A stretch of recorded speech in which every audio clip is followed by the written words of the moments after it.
Hello, everybody. My name is Edward S. Redcar, and I'm the host of Edward S. Redcar's Entertainer Chat. And I have the extreme pleasure and honor and privilege of interviewing Dave Walzer today.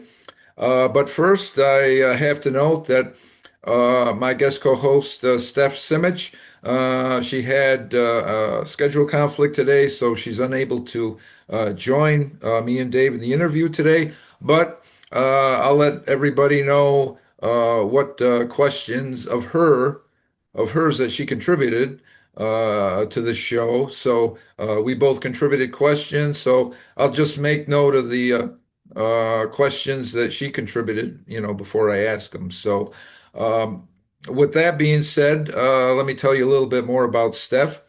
Steph Simic is a speaker, relationship architect. She's a podcast visionary, director of people development at Lone Peak Dental Group in Denver, Colorado. And she collaborated to launch the Lone Peak University e-learning platform. She's a host of the Sunscreen Film Festival Sunscreen Sessions podcast in St. Petersburg, Florida. And she also has a podcast at the Dunedin International Film Festival in Dunedin, Florida, that just wrapped up last month, just about the same time as the Chandler International Film Festival that Dave is a part of, and we'll get into all that. That was happening in February, not last month. There's a blooper. There's a blooper. And so she also has a YouTube channel called Steph Podcast Host and Strategist. So that being said about Steph, now the man of the hour, Dave Walzer. He is a Christian, an Air Force veteran, a father, connector, speaker, entrepreneur, retirement planner, safe money advisor, financial educator, and strategist and author. I'm not done yet. Many more things to learn about Dave. He is originally from Wakefield, Massachusetts, and now lives in Chandler, Arizona. He is the CEO and founder of Wicked Awesome LLC and Wicked Awesome Consulting. Dave, I just love that name. I just love both of those names there. Uh, Thanks, brother. he's got a Instagram and Facebook pages. His own page, Dave Walzer, and he also have some Instagram and Facebook pages, Wicked Awesome Events. And so it's like, Dave, you are involved in so many areas that help people. And I wish we could talk about all of them in the time that we have here, but we're only going to be able to touch upon a few of them, but there's many, many more. So people will just have to go to your social media and just find out more about you, what we haven't covered today. So, with that all being said, Dave, welcome to the show. And how are you today? Edward, I'm great, man. Thanks for having me on, brother. I'm stoked to be here. This is great. Hey, and you were mentioning the Dunedin Film Festival. Congratulations, Oh, on Blood Mist's win over there. That's wicked awesome, oh, bro. thank you. That's Yes. great. Yeah, Oh, yeah. yeah. Thank you. Yeah. Darwin, he was more than pleased, and Katie Rios, she's all part of the film group there associated with Blood Mist, and Johnny Vance there, and everybody associated. So thank you very much, and yeah, I'll be sure to relay your congratulations and everything to them as Love it. well. So. Yeah, we were pleased. We were pleased to say Yeah, we were pleased to say the least. So yeah. uh, That's great. and we had a great time there, as well as Chandler, and that was absolutely wonderful time that we had with all of you there in Chandler. We always enjoy coming to Chandler, and like I was saying, there's so many things about you, so many facets of your life that you devote to. So since your career has included like working as a financial consultant and advisor. I'll ask you a question that I pose to all of my guests, no matter what they do, in the financial field or if they're an actor, musician, whatever they do, writer, whatever they do. So I like to find out about how they got into what they're doing today. So, like I says, I'll pose the same question to you. So, how did you become interested in finance? Did you major in that concentration in college? And were you also involved and trained in that work in the Air Force? Great question. I was taking classes at college that was going to be my major. Well, international business and marketing was going to be my major. In college, I completed my first year, and well, I didn't excel academically. My GPA was lower than my blood alcohol level at times. Oh, So I wasn't invited back to the party for year two. okay. And uh, and I I like the way decided to you go. turn that. I like the way you say that party. I like the way, yeah, yeah. Yeah. It's a party, right, right. Yeah, go Yeah, ahead. man. Go And ahead. and I was at Babson College, which was the number one specialty business school in the country at the time. Um, it beat out Wharton Business School. It was the first college here in the U.S. to have an entrepreneurial study degree. Wow, As a matter wow. of fact, school year '93, when I was there, um, was the first year that they had that as a major, and they would teach in their first classes in that. And like I said, just wasn't mature enough to stay. Decided to go in the Air Force, and I actually my job in the Air Force was aircrew dispatch and scheduling, Oh, so really? nothing to do Okay. with finances. I was telling the jets, where to go, telling those pilots where to go and how to get there, Okay. and I got out of the Air Force. And since my goal was to be in finance, I grew up, you know, with not a whole lot. And as a lot of kids that grow up with not a whole lot, you wanna do something that'll help make your family better. And Right. to be quite honest, we were ignorant on money. We didn't have a bunch. We didn't know how it worked. We didn't know any of that stuff. Yeah, And so when yeah. I got out of the Air Force, I started a job in the home improvement industry, and I was blessed to do very, very well. And so I, made a bunch. However, in 2008, because of my ignorance on the whole, money aspect, I lost 75% of what I had in Oh, 2008. oh, ouch, ouch. I'm an overachiever, brother. The average loss for people at the time was like 49 point something percent. I cannonballed in that shit. I lost like 75. And Okay. then I compounded my mistake because of my ignorance, and I pulled the money out of the market. So I didn't even catch the rebound on the upside. So really I lost more.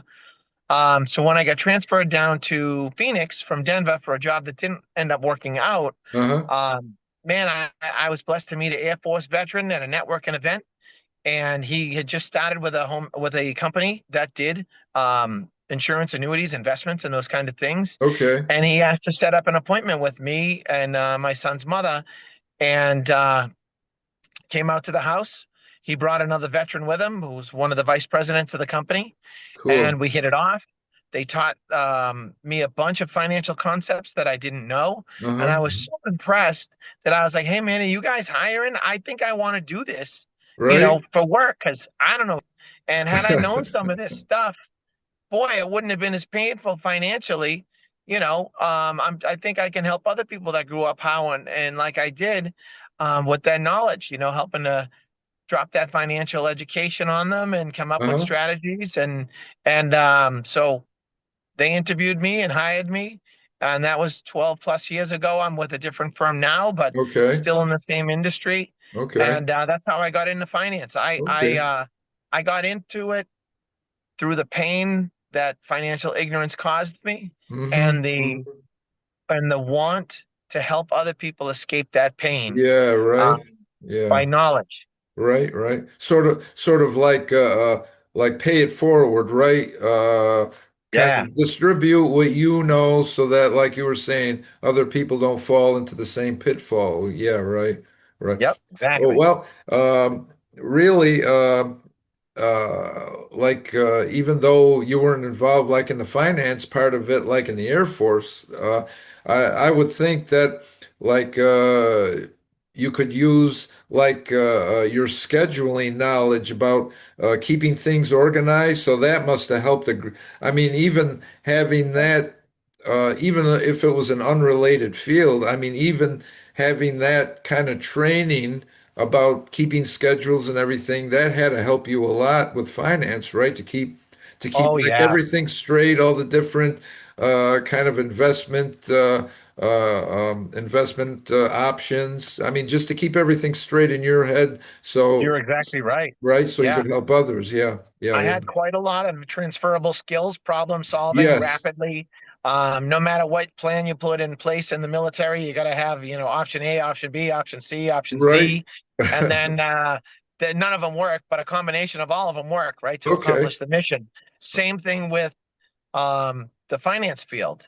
You build that plan, you have a crystal clear goal at the end, right? That mission that you're going to accomplish, and Hmm. then that problem solving skill set that helps you to figure out that problem, to work it from this is the solution and work it backwards, to have those step by step to take to help people accomplish that goal, and to Definitely. communicate that plan in a way in which even a kindergartner can understand it. Right, right. Um, Well, so then is it safe to say that you have clients these days from kindergarten all the way up to someone in very advanced age, a very advanced age, or I, maybe I not? do my own. My youngest clients are 19. However, there are, children of clients that, are covered. So yeah, there is, Okay, 1, 2 year olds. And then my oldest clients are in their 80s right now, okay. and everybody in between. Yeah, Right, yeah, right. Well, that's mostly the way it goes in life, right? It's like you can put a plan in place, but it's like when you actually get out in the field, it's like life doesn't work that way, right? It's like right.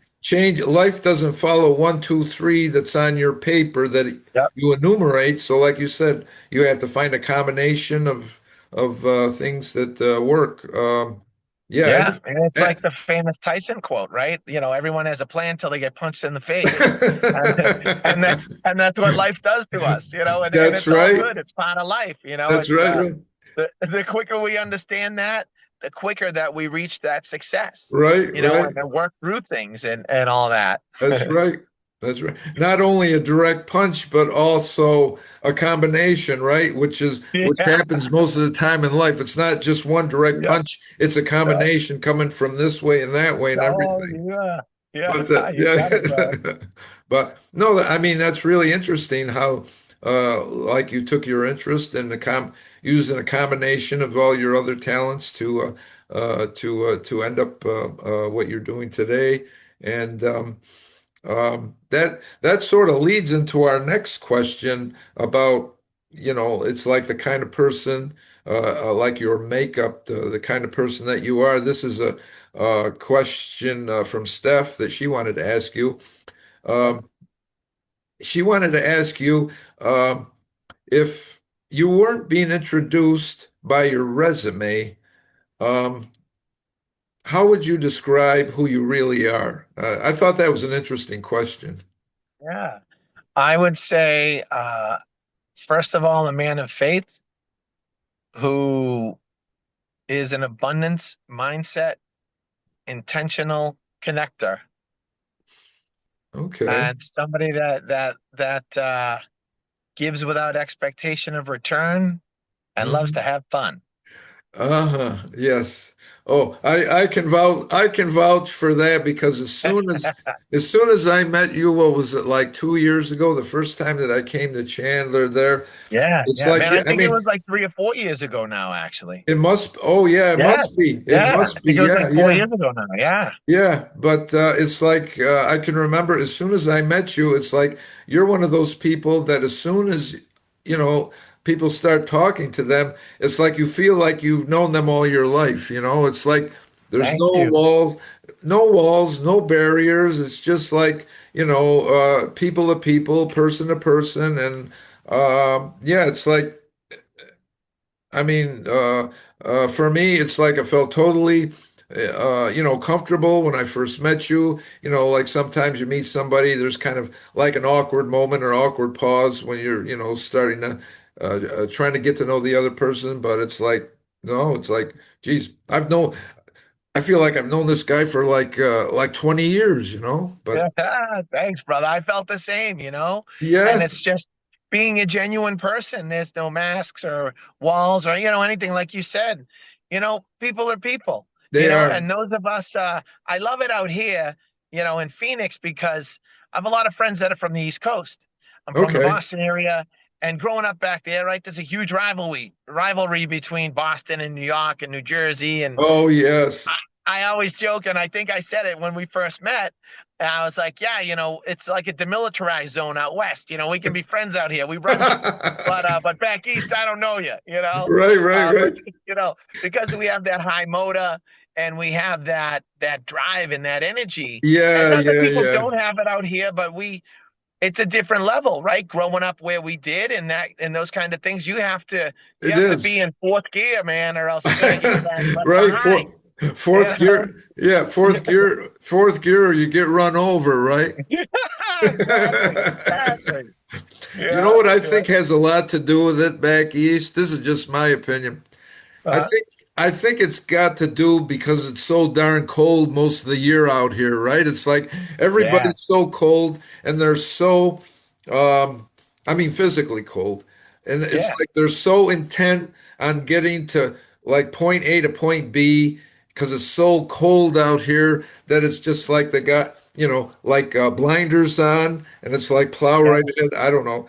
It seems that I don't know. It seems that's got a lot to do with it. I don't know how It you does. feel. It does have a lot to do with it. Totally, man. And then also because of those cold months, when the weather's nice and we can actually be outside, we want to get as much done as we can, right? Well, like, come on, let's go, let's go, let's go. Yeah, Let's right. get it done. Yes, absolutely. Yeah.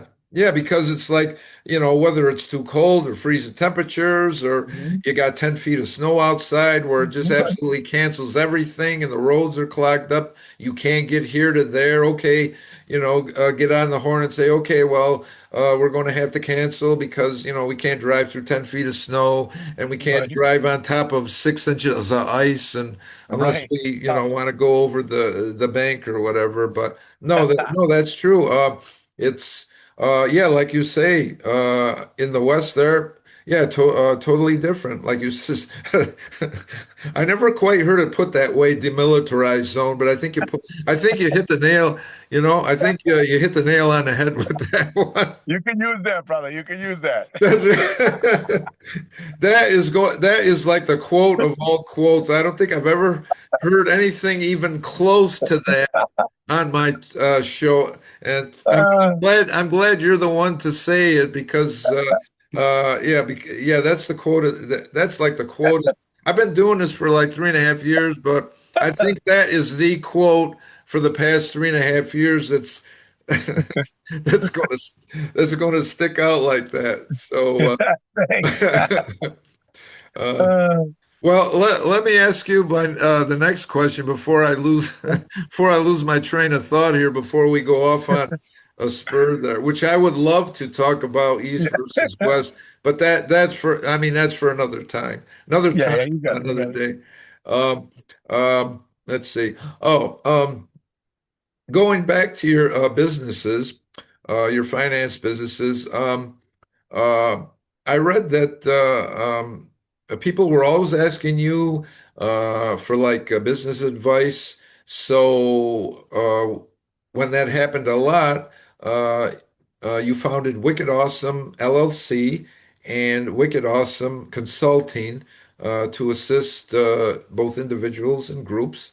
So, can you describe the types of financial services and advice and other services those companies offer to both individuals and groups? Sure. So on the Wicked Awesome Consulting, I work, my shingle, as they say, is hung with Arrive Financial Services. And through Arrive, what we do is estate and retirement planning. Excuse me, sorry about that. Okay. And so we do wills, trusts, annuities, life insurance, Okay. 401ks, assets under management, anything they can do within the financial house other than tax planning, which we have wonderful people to refer to. That's Okay. what we do. So we could Okay. also consulting on the financial services end does that.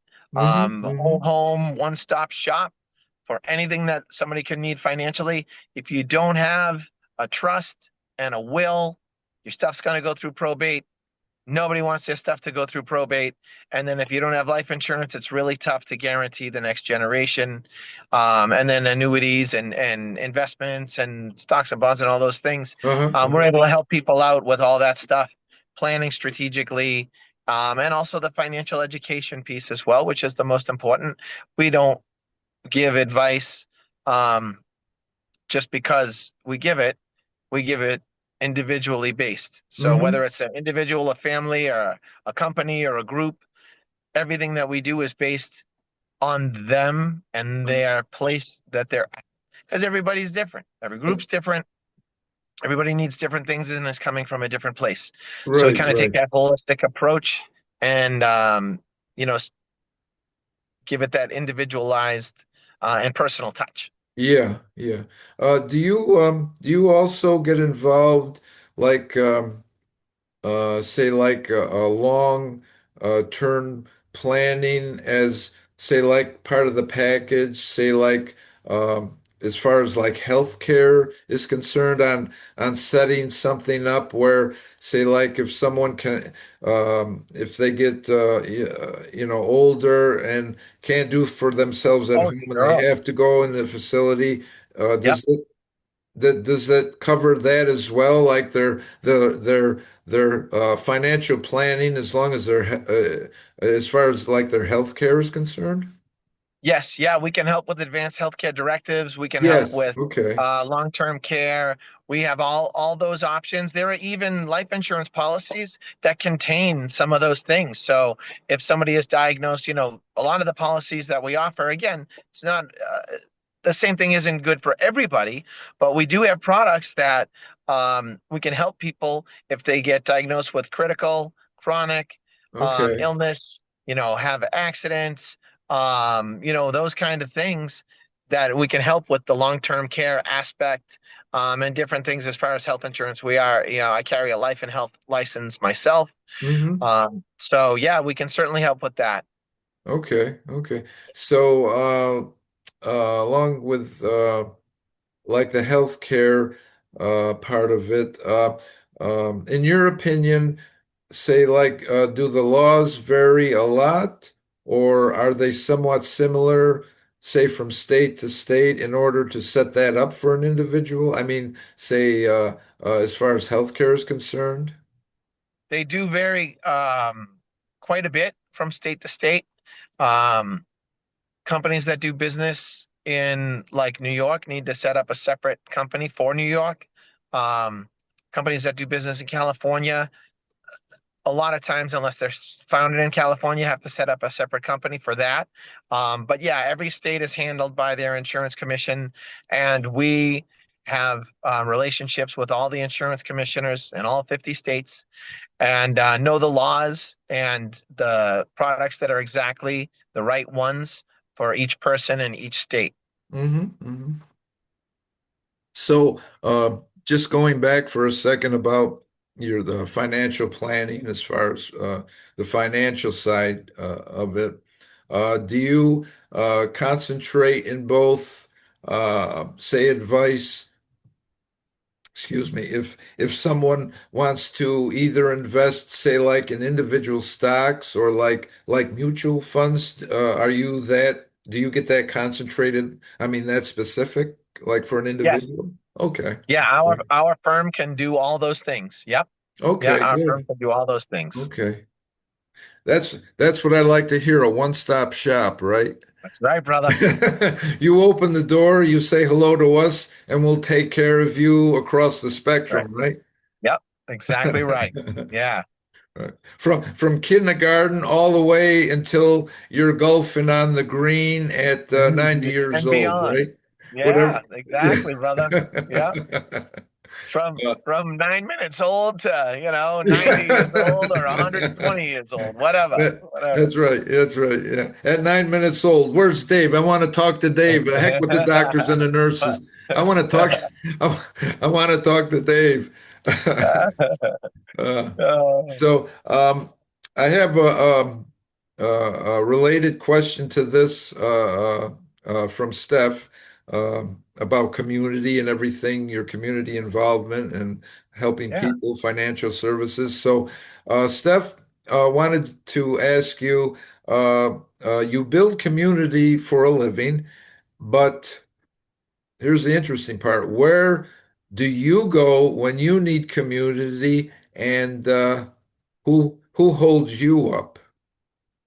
That's a good one. So, myself, being a Christian, going to church helps a lot.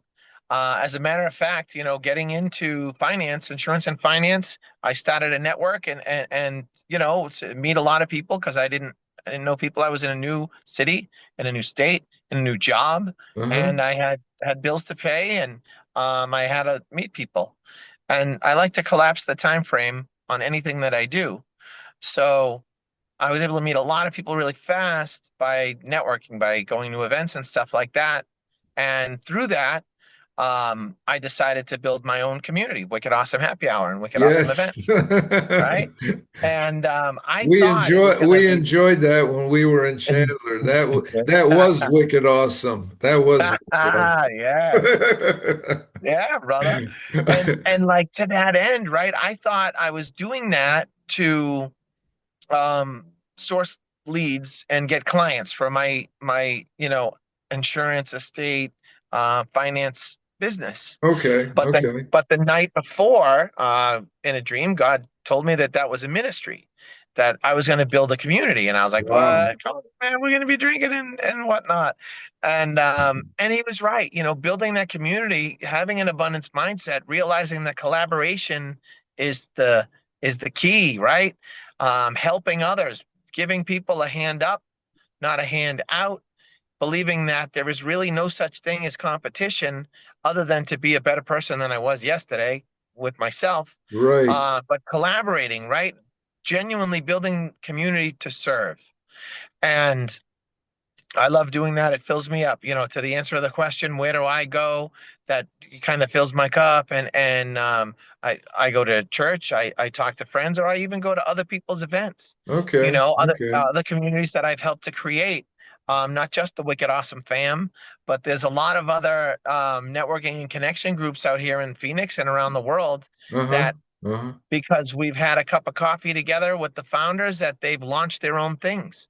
And it's really cool to have an international organization that has birthed many, many others. It's like the coaching tree in football. Bill Belichick's got a pretty good coaching tree. I got a Yes. good coaching tree when it comes to networking and connection and community. You certainly do. You certainly do. It's like it's even this last time when Darwin and I came to the opening of Chandler, and it's like there you were, just like we left you 4 years ago, and it's like nothing. We picked up right where we left off, right where we Yeah, left man. off, Yeah. and it was. I mean, it was a whole community.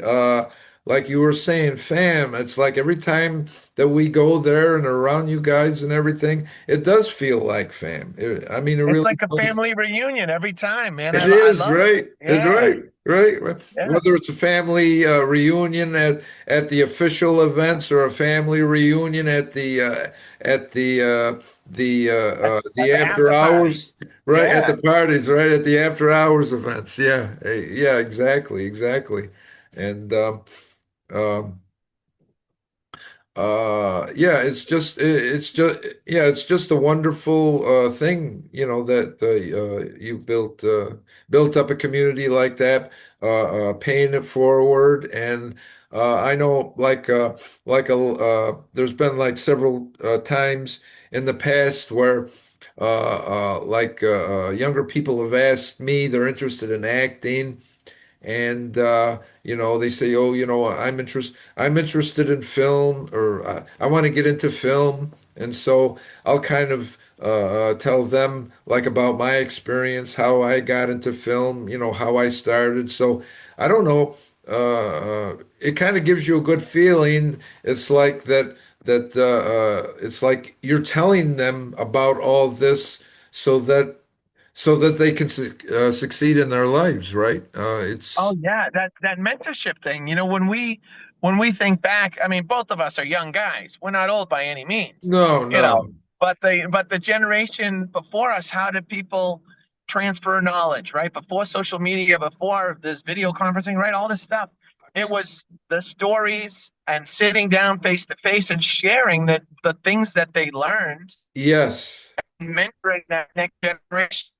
And more important today than it ever, right? Spending that time with each other, whether it's in person, like we've done, or to be able to use this medium, which we didn't have before. This is great to Oh, be able yeah. to mentor somebody and answer those questions, and it collapses their time frame to success by giving them Ex- experiential.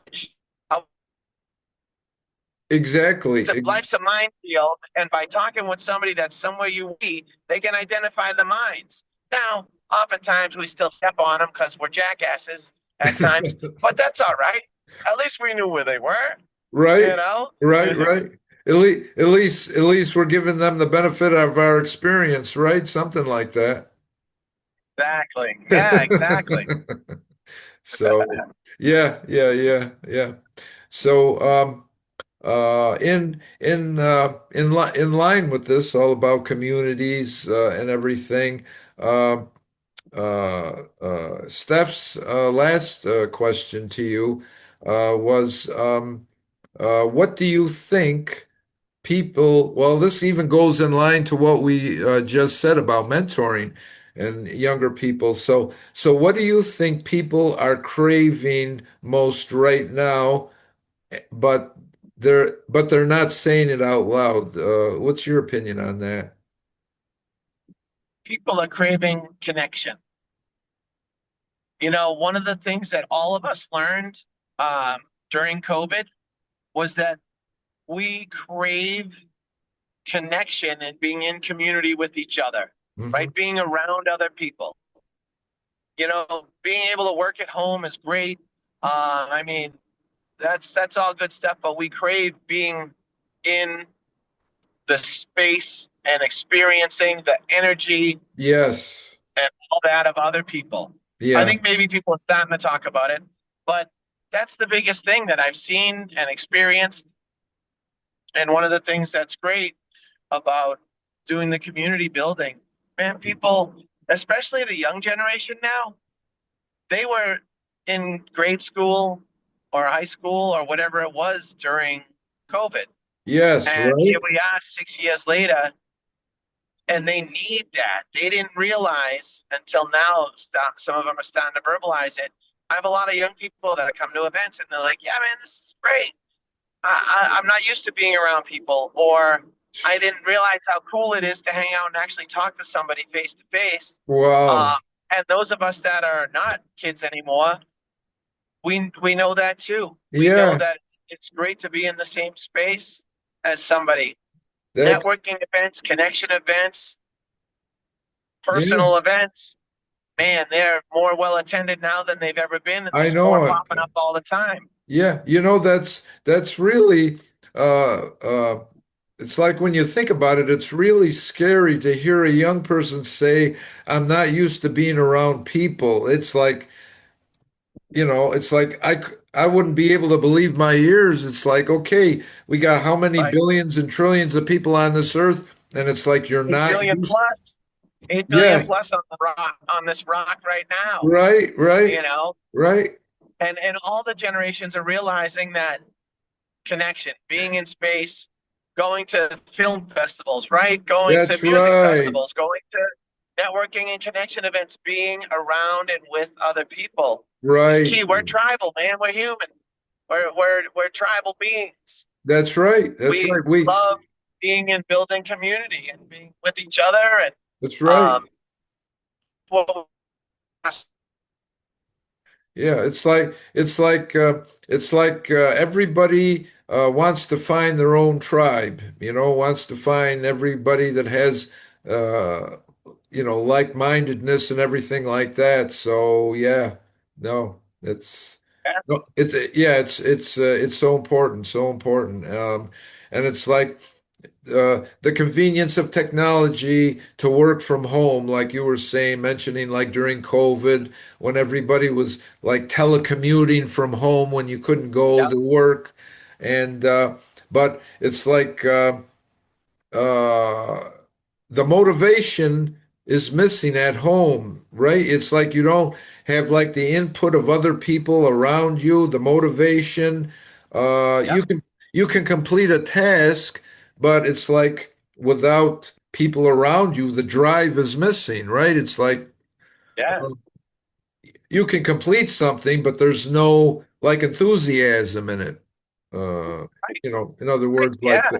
yeah, It's yeah, it's not that team. It's not that true team atmosphere. it isn't. As an individual you can go fast, as a team you can go far, and get things done the right way because we lift each. We, well, we have the capacity and should lift each other up. That's what That's helps right. us get to our goals.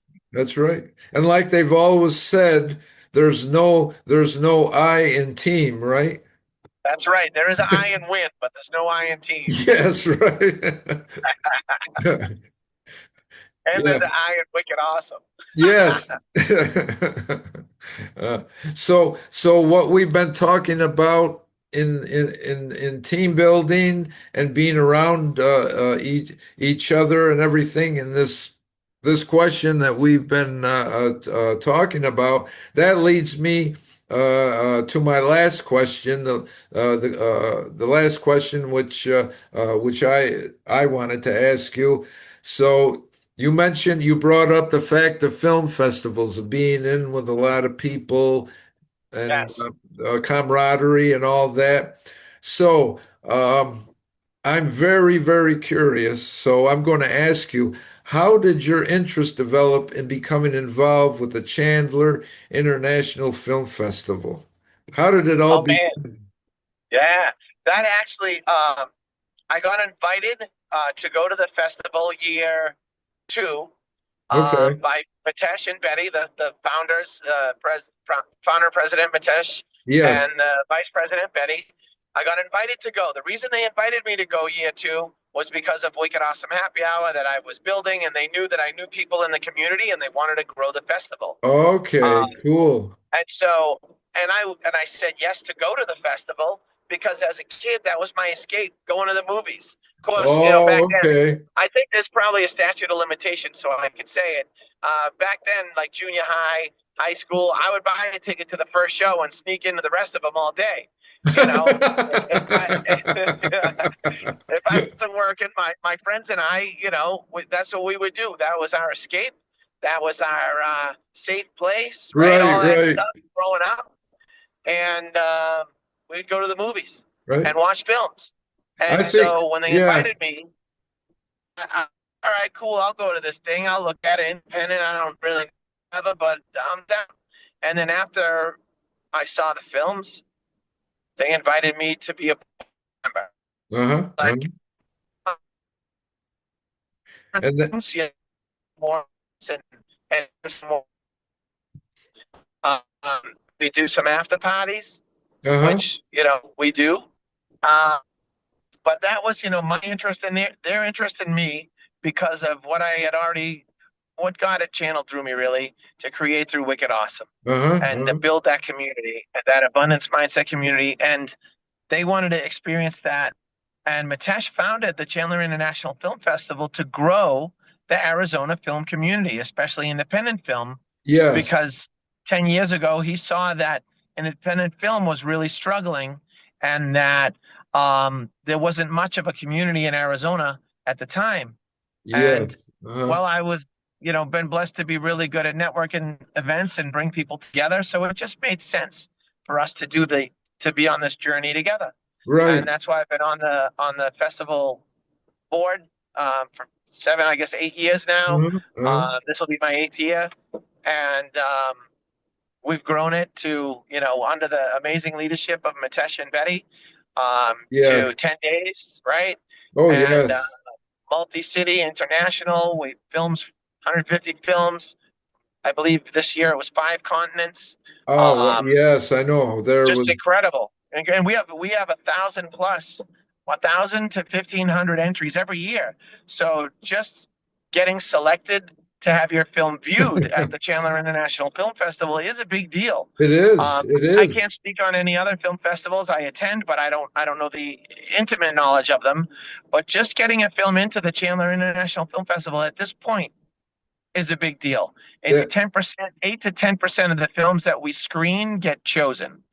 Um, so that's a big deal, and it's one of the very few film festivals that still is truly independent. When Tom Proctor was out here a couple of years ago, uh-huh. um, he was shocked. He did the research, his team did, and he was like, "You guys are one of the very few left. A lot of the big ones have been bought by studios, and although they're billed as independent, they're not anymore. They're owned by Right. a studio. They're used for studio stuff." He's Hmm. like, "You guys stay strong and keep independent, and because as an independent festival, we can put more stories out. We don't have an agenda other than to give the best product, That's which is right.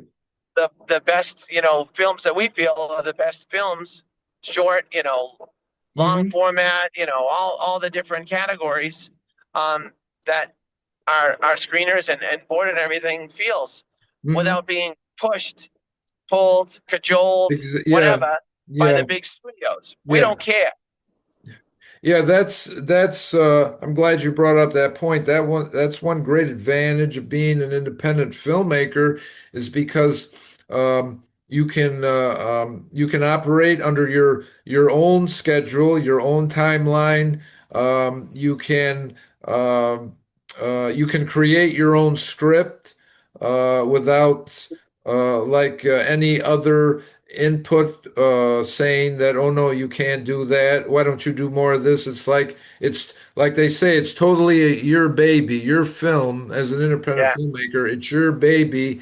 So you have complete control of the reins, where it goes, how far you want to take it, or what film festivals that you want to screen it at. So yeah, that's probably the advantage, if not only the biggest advantage, but maybe the advantage of being an independent out there. And there's a lot of good stuff out there. I mean, all type of genres, whether it's like horror or comedy or documentaries or anything like that. And yeah, and especially documentaries, because those, when studios put them out, they have to fit a certain narrative, right? Whatever mhm, that happens to be. With a truly independent film festival, those documentaries, we get them out there, that's regardless right. of where the story's from or whether it fits an agenda or whatever nonsense. No, Uh-huh. it Uh-huh. was a wonderful documentary. It got selected to be viewed and screened at the festival.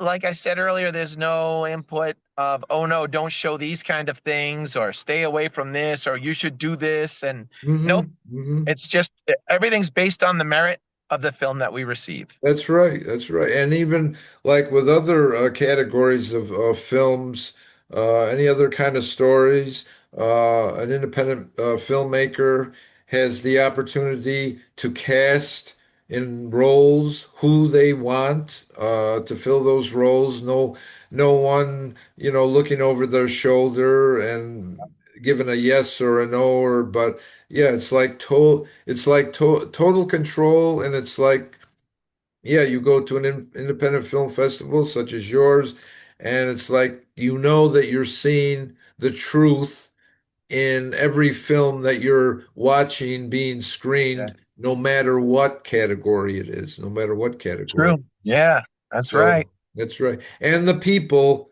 that operate the festival is a big is a big part of it, if not the part of it. It's like we've been talking at your festival, Chandler Film Festival. It's like it's just uh, just a friendly atmosphere, and it makes it so it makes it so easy to network, you know.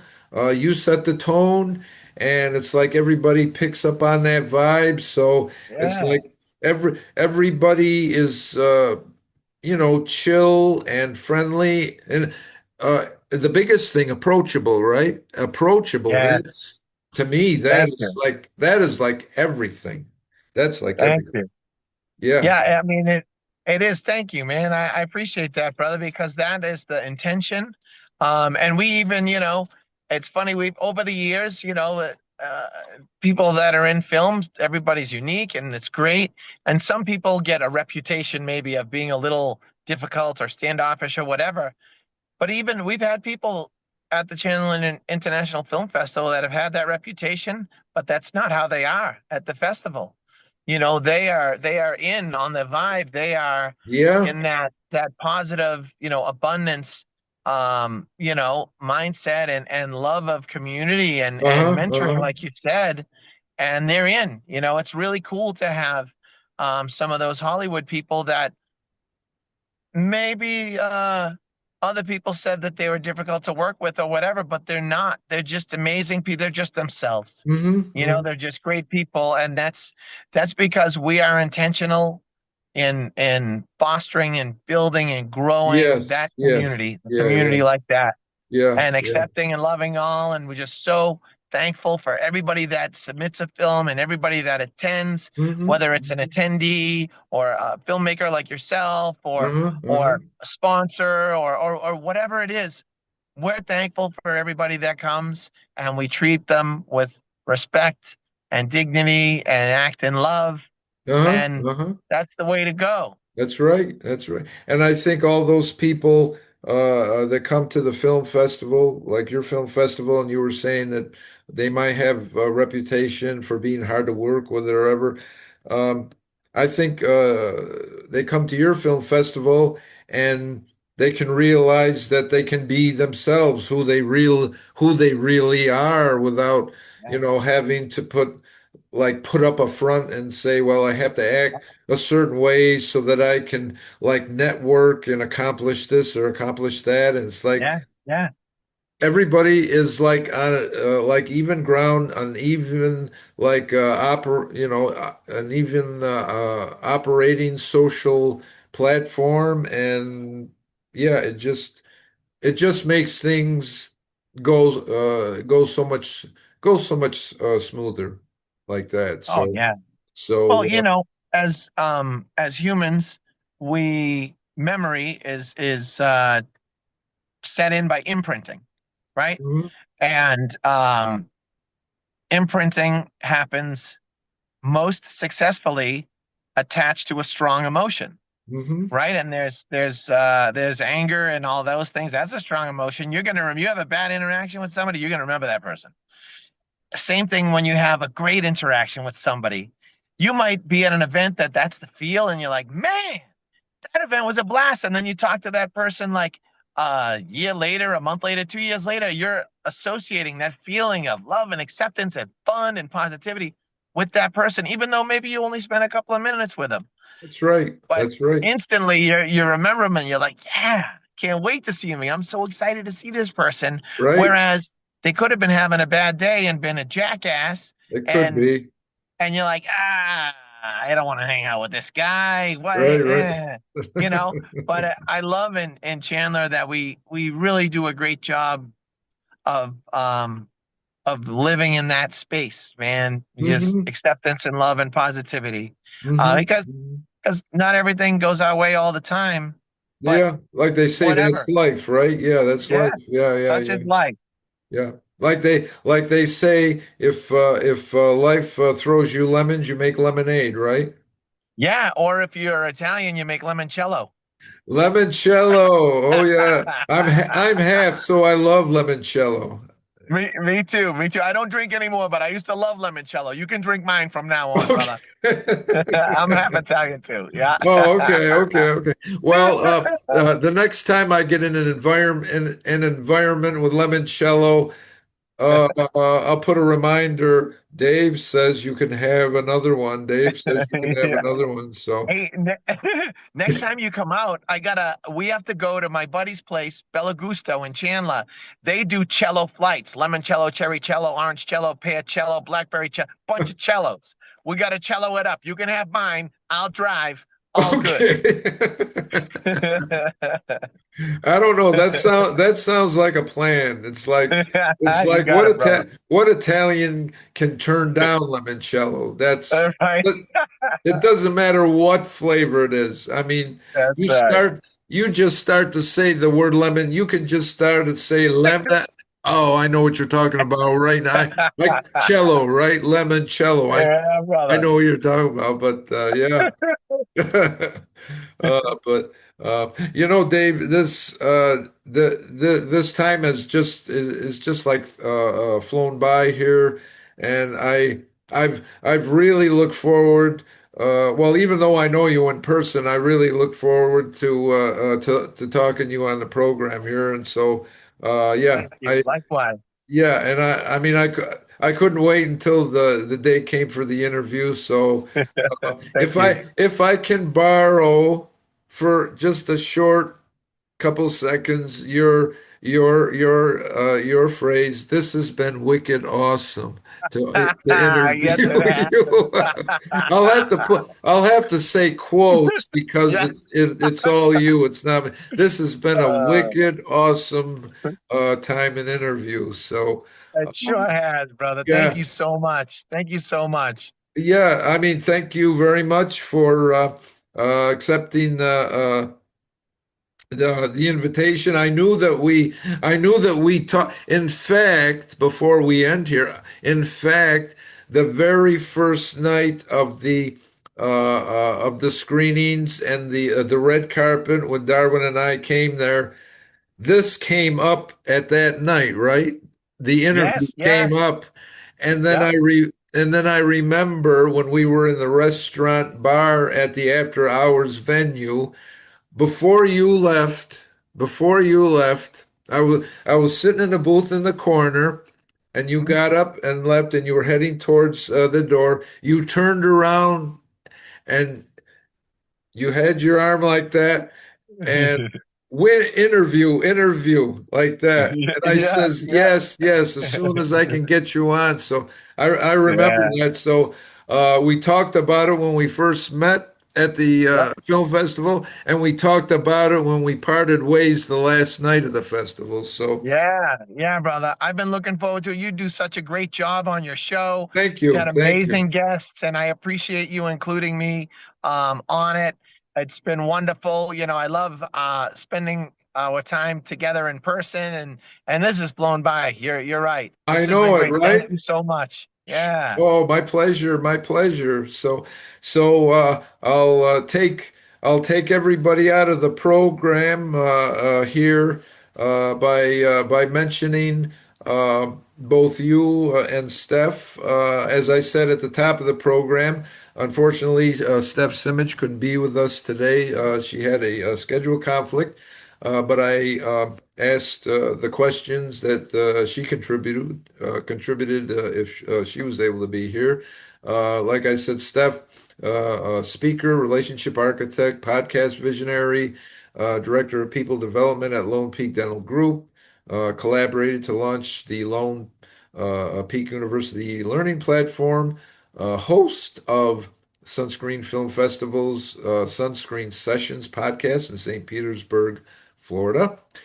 She also is on the podcast at the Dunedin International Film Festival in Dunedin, Florida. And she has a YouTube channel, Steph, podcast host and strategist. And now to sum up, the man of the hour here, my guest today, that's been an absolute pleasure, honor, and privilege to talk with today, Dave Welter.